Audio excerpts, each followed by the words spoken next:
हरे कृष्णा। स्वागत है आपका मेरे YouTube चैनल पे। तो आज हम बात करने वाले हैं आखिर पारिवारिक कलह बहुत है, क्या करूं।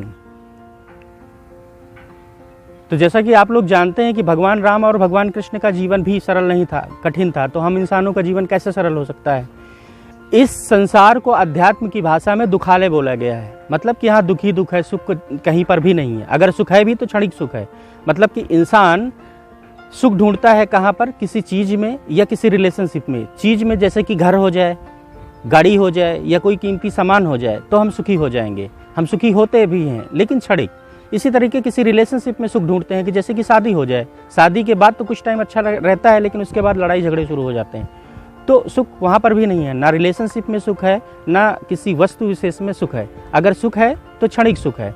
जैसा कि पूरे वर्ल्ड में एक सर्वे किया गया था पिछले कुछ साल पहले, जिसमें कि ये पाया गया था 70% लोग जो है रिलेशनशिप के कारण दुखी रहते हैं।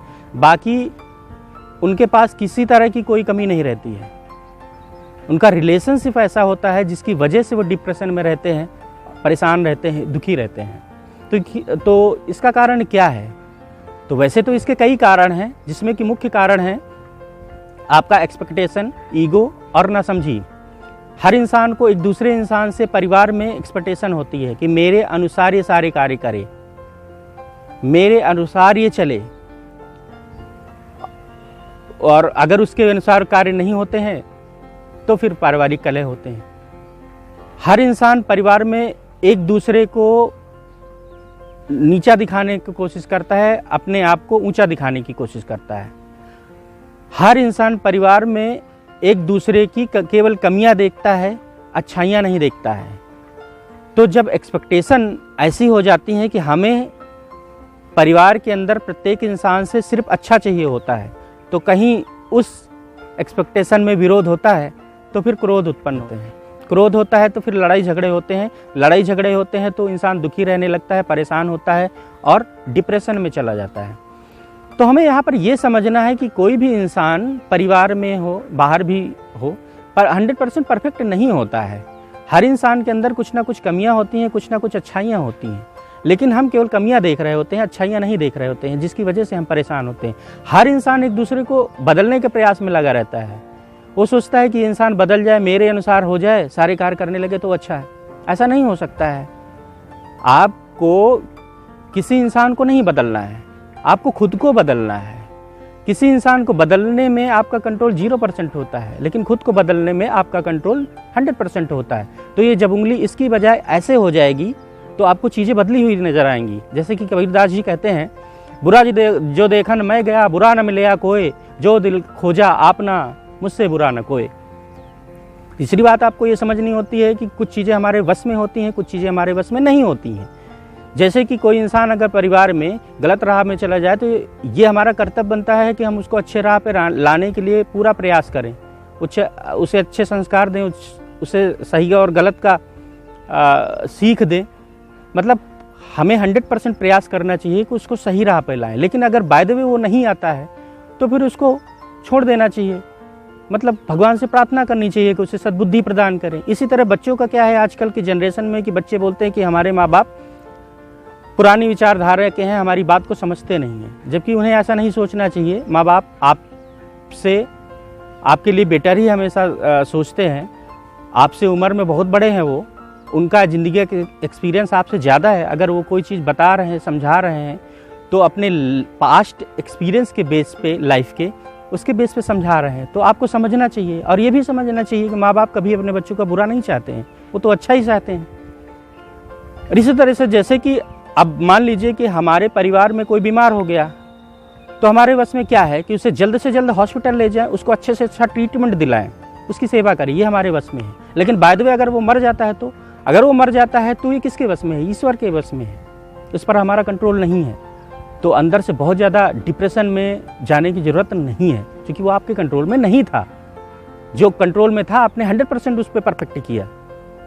इस तरह से चौथी बात हमें समझनी चाहिए कि जैसे कि हम से जुड़े कई रिश्ते होते हैं। हम किसी के मामा होते हैं, हम किसी के बेटे होते हैं, किसी के पति होते हैं, किसी के नाना होते हैं, किसी के चाचा होते हैं। कई तरीके के रिश्ते होते हैं, कई तरीके से अलग अलग तरीके से रोल प्ले कर रहे होते हैं। लेकिन हमें समझना चाहिए कि हम एक इंसान हैं, ये बेस है। कि हम एक इंसान हैं और हम अलग अलग रोल प्ले कर रहे हैं। जैसे कि फिल्मों में जो एक्टर होता है वो अलग अलग रोल प्ले करता है और 100% परफॉर्मेंस देता है उस पर।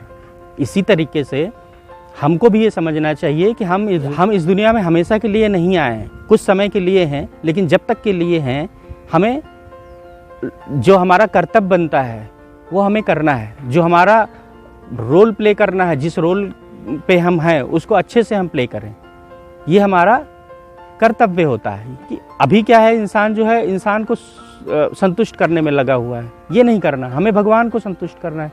भगवान किससे खुश होते हैं, इस बात को ध्यान रखना। भगवान खुश होते हैं लोगों की सेवा करके।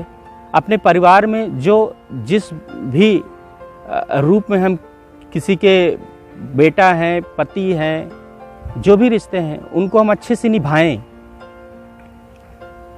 तभी भगवान खुश होंगे। तो हमें भगवान को खुश करना है, ना कि इंसान को खुश करना है। अगर भगवान खुश होंगे तो इंसान तो अपने आप खुश हो जाएगा। अभी क्या है, लोग इंसान को खुश करने के पीछे पड़े हुए हैं। जैसे जैसे गहराई से हम ये बातें समझने लगते हैं वैसे वैसे हमारा जीवन सरल होने लगता है, वैसे वैसे जीवन जीना सरल हो जाता है और हम सुखी रहने लगते हैं, आनंद में रहने लगते हैं ज़्यादातर टाइम। तो अभी यहाँ पर क्या है कि क्या करते हैं लोग कि एक दूसरे के रिश्ते पे कंट्रोल नहीं करना चाहिए, उनको फुल फ्रीडम देनी चाहिए। बस ये चीज़ समझाते हुए कि सभ्यता में रहकर, मतलब मर्यादा में रहकर सारी कार्य करें। हमें एक दूसरे के प्रति जो कर्तव्य है उसको 100% पूरी निष्ठा के साथ निभाना चाहिए। यही हमारा धर्म है। रामायण में हमें परिवार में कैसे रहना है, कैसे माँ बाप के प्रति क्या फर्ज बनता है, भाई के प्रति क्या फर्ज बनता है, पत्नी के प्रति क्या फर्ज बनता है, ये सबसे अच्छा हमें रामायण सिखाती है। रामायण हमें परिवार में कैसे रहना है ये सिखाती है। तो हमें लगता है रामायण घर पर सभी लोगों को पढ़ना चाहिए और केवल पढ़ना ही नहीं चाहिए, उसके जीवन में उतारना चाहिए, तभी हमारा जीवन सुखमय आनंदमय बनेगा। अंत में बस मैं इतना कहना चाहता हूँ, कोई तन दुखी कोई मन दुखी, कोई धन बिन रहे उदास, थोड़े थोड़े सब दुखी, सुखी हरि का दास। जय श्री कृष्ण।